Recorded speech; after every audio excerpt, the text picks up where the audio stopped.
talk to your freshman, obviously pretty mature kid. Just how do you feel she's going to handle this stage? It is somebody you're going to look to help lead you guys for as long as you can stay alive here. Yeah, she's a superstar. Proven winner, in junior golf. I think that win that she had at the Junior Girls Championship in Denver this past summer really propelled her to the stage that she's on now. Winning her first college event. It's so funny. We checked into to the airport. She was 17 years old, and we always get all the driver's license to check them in at the counter at the airport. And I said, "Where's your driver's license?" She says, "I don't have one." I said, "How do you travel?" And she's like, "I just travel as a minor." And she goes out and wins. So she's just incredibly gifted, incredibly talented, and can rise to the occasion. Great players play great when it means the most. So we're going to lean on her a lot, and I know she's excited for it. She's talking about her mindset and how she just, she tries not to put too much weight on any one event versus another. But so how does she manage to rise to the occasion while also not kind of trying to do that? Yeah, she, I think she's used to the spotlight. She just played at Augusta Women's Amateur. And I think the key to success in any sport, especially golf, is just kind of going back to staying in the moment, and we take it one shot at a time. So she knows if she maximizes that, she's just so talented that great golf will come. Everybody knows that, though. Like, how does she so mature that she can do that? Having brother and sister, it's a big golfing family. Her brother Kyrese is a freshman here and plays for Coach Martin. Her sister just graduated from Pepperdine, so they're extremely competitive, the three of them. And I think, when she tees it up, she wants it, and she wants to win. And she's not going to let fear or expectations or the moment get in the way of that. And, she has a 3-iron in her bag and a 4-iron. I can tell you she's probably the only female in the country in college golf that plays a 3-iron and a 4-iron. She just hits it to the moon on a rope, and there's no pin that she can't get after to try to make a birdie. And you watch her on her team, and it's really fun to watch her in green and yellow playing for the Ducks. So, and just being so young, what is her leadership style like? Being so advanced for her age. Yeah. How does she kind of fit into maybe some of the other veterans that have been here kind of for a while? Well, I think we're all really thankful she's here. So the veterans embraced her right away. But Kiara is, she should be a senior in high school right now. So she's pretty quiet by nature. I'm really proud of her. I think she's come a long way, especially in this media setting. But, I think they've just really embraced the success and the talent that she is. And she's stepped into the leadership role from a golfing standpoint. I still think we have our leaders in our seniors from a vocal standpoint. But, she's goofy. She's fit right in perfectly with our culture, and really excited to see what she does this postseason. She was talking about how encouraged you guys were with the conference tournament showing. You feel like you have a little bit of momentum as you head into this event? Very thankful to have some momentum.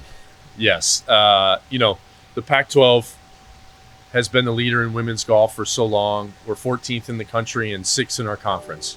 And so to finish third in that championship meant a lot. And before the tournament, I had all of our ladies raise their hands. I said, "Who's won a tournament on this team before in your golfing career?" And they all raised their hand. I said, "Kiara, how many of you won?" She said, 76. I said, "Karen Suru, our new little freshman," I said, "how many of you won?" She said, 23. So at that point, I think you really all noticed them believing in each other, which in golf, we never pass the ball to each other. But we need to believe that there's great golfers on your team that will have your back if you're having an off day.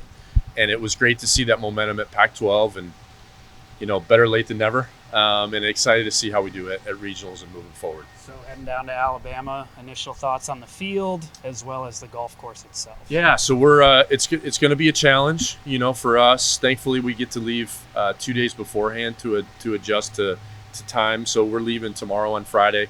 Our practice round's on Sunday. So hopefully that'll take care of itself. And it's only a 2-hour time difference. We realize instead of a 3-hour time difference. But yeah, it's going to be TIFF Eagle Bermuda grass. It's going to be hard and fast. We've done a lot of research on the course. They had a men's event there in March, and 16 over won the tournament, was their home men's team, and second place was at 31 over par. So I think it's going to be a challenge, but I think in postseason, you want a difficult course because typically the best teams get through. And so we're going to have a lot of strategy, excited to get down there and figure it out, where we want to miss, where we want to be hitting approach shots into the greens to make it easy for up and downs if we don't have birdie putts. This week the weather hasn't been great, to say the least. So what is your It's practice? been 85 and sunny. What are you talking You're about? right. You're right. My bad. Yeah.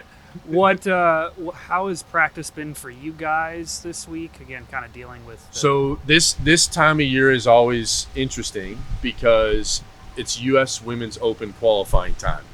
So Minori went and played last week with Karen Suru, and our assistant coach Chrissy Carmen just played, and then Tiffany and CCT just played as well. So they haven't really been here in Eugene together as a group. Kiara doesn't have to qualify because she's the U.S. reigning junior girls champ, so she's auto in the U.S. Women's Open. But I like it from the standpoint that they stay competitive, and so I think that's a good distraction when they're continuing to play in tournaments. And then when they have been here, they know me that we're going to get to work on short game. So we've just been doing a lot of chipping, a lot of wedges, a lot of putting, and excited to get down there and just kind of really get used to that setting and the type of grass that it's going to be in. You know it's going to be a tough setup like that. Obviously, everybody wants to make birdies. As a coach, how do you approach kind of messaging to your team that, hey, we got to take what the course gives us to some extent and just stack patience. Patience is a key in this as we move forward. You know, really, like I said, staying focused on one shot at a time. We're going to be the king and queen of using the word therefore. So a lot of times I think, you know, we get out there and we say we want to finish top 5, we want to win the tournament. Therefore, this is what we need to do to be focused on that. So, you know, I think just mastering what we can do in the moment, but also really staying patient and letting the course come to us. Not going after pins that we shouldn't have to go after and forcing unforced errors. I think just fairways and greens, you know, and eventually kind of get settled down and then go from there. I know last year at this time, you guys just didn't have the finish that you wanted to, didn't make it past regionals. Yeah. How have you kind of seen, going back to your seniors, how have you kind of seen them step up this year to really make that a goal to get to NCAA championships? We're calling this year the Revenge Tour, you know, and I think last year was difficult in the sense of we were living in 2022 where we finished second and had all the success. I think the expectations made us tight at last year's regional. So I think our seniors that have been on the team learned that, and they know to stay loose. And then we have our 3 new freshmen. So they don't really know what it's like. You know, they're going to get thrown in the fire, but they've had proven success, especially at the Pac-12 championship. And so I know they'll lean on the seniors, especially CCT, who was a part of that team that made that run 2 years ago.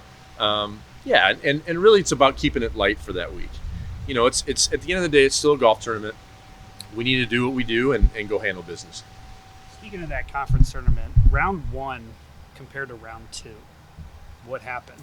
Wind. So the first round, Pullman sits at 1,900 feet elevation, and there's no trees, there's nothing to protect it. So the first round was gusting up to about 30, 35 miles an hour. And last year, we had known that there was a regional played at Pullman, Palouse Ridge Golf Course, and Stanford won at like 50 under par. So we knew the scores were going to be really low for the Pac-12 championship. But then all this wind came in, and I think we shot 5 over that first round, and we're tied for second. So from there, then the wind died down, and the high of the wind, I think, was miles per hour was like maybe 6 to 7 the last 2 days. So USC went out and played great. They shot 20 under. We shot 11 under. And then 10 under in the final round. So really proud from the sense of we played it great when it was tough, and we played it great when it was easy. And as a coach, that's what you're looking for, especially as we move into postseason.